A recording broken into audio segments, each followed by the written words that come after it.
Finding protocol deviations in communication is often like finding a needle in a haystack, isn't it? We have developed something that helps with exactly that.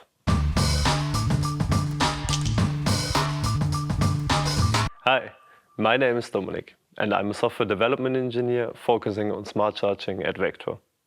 The SCC Protocol Analyzer integrated in CANoe detects protocol deviations automatically and without active intervention, as a passive observer.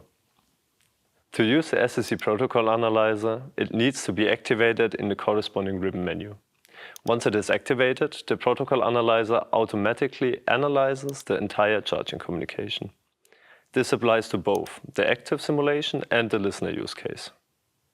Log files are also analyzed automatically during offline replay, so that errors can be displayed and analyzed again and again.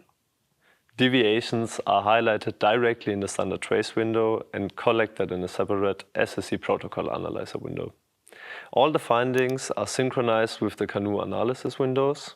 There you can see who is responsible for the deviation, which rule was violated, and a detailed description of the finding. Protocol violations can then be further analyzed within the trace window. The SCC Protocol Analyzer thus provides developers with targeted support in troubleshooting and improves the entire development process. SCC Protocol Analyzer for all those who want to develop more efficiently and understand errors more quickly. Thanks for watching and goodbye. On our Vector Tech tutorial channel, you will find more videos about e-mobility, including analysis and test solutions. If you don't want to miss any videos in the future, subscribe to our channel and activate the bell.